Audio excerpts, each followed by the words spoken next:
Ra finishes and says, "It is not within your conscious selves to stand against such refined power, but rather it has been through the harmony, the mutual love, and the honest calling for aid from the forces of light which have given you the shield and buckler." So I swear that I didn't know this was the last paragraph, and that's what I just talked about. So I think there is a lesson here for us to recapitulate, because we know it. We just, sometimes we just, not that we forget it, but we cover it with other types of interest and attention.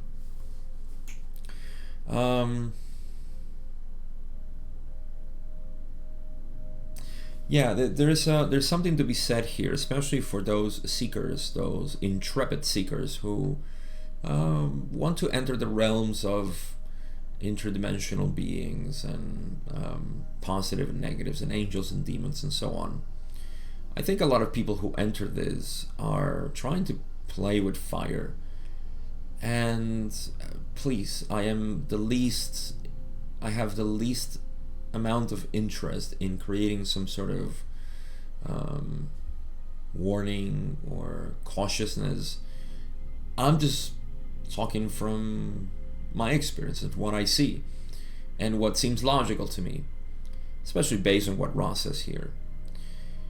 Ross says, "It is not within your conscious selves to stand against such refined power," to basically stand against the influences, the deep influences of the negative, and even the positive ones. Try to understand positive messages.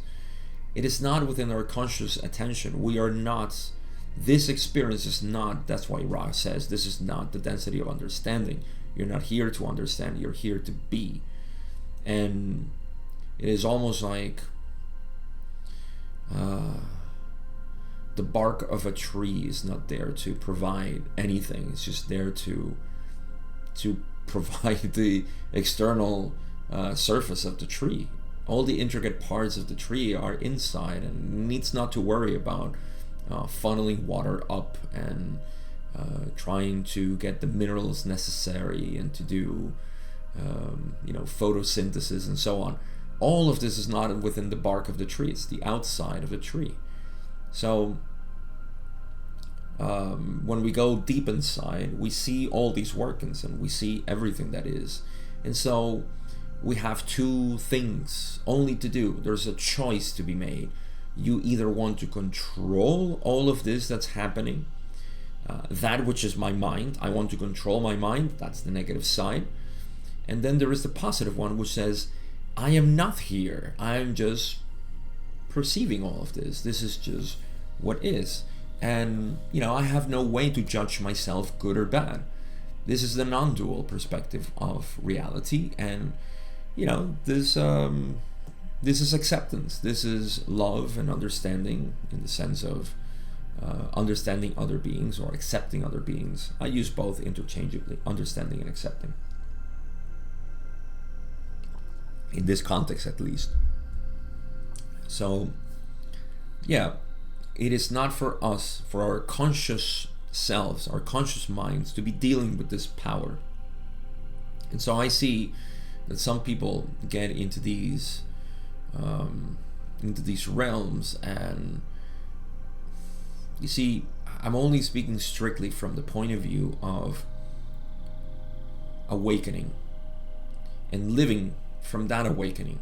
That I can say with almost total conviction, that if you're in this path of self-awareness and living from there, these are distractions. These will take you off on a tangent, because positive or negatives, they're there to create a sort of influence in you for you to be, but not to become so involved. And this is why you see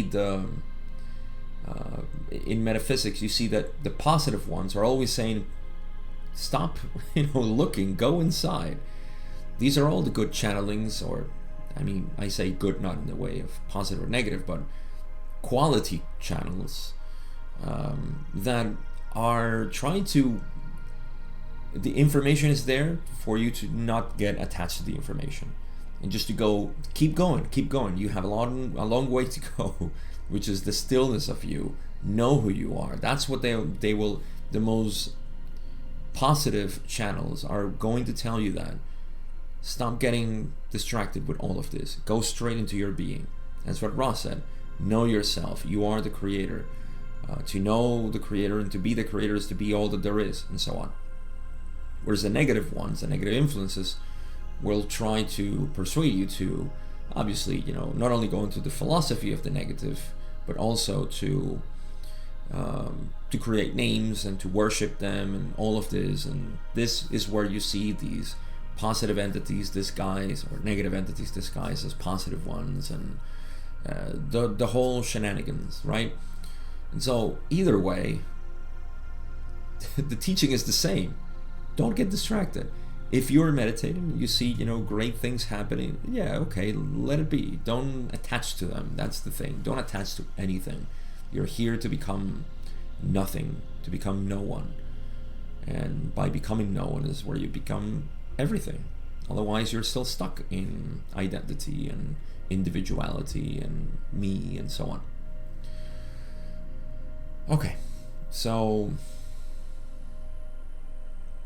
Ra emphasizes that and says, it's through the harmony, the mutual love, and the honest calling for aid from the forces of light, which have given you the shield and buckler to withstand this constant influence or attack on them.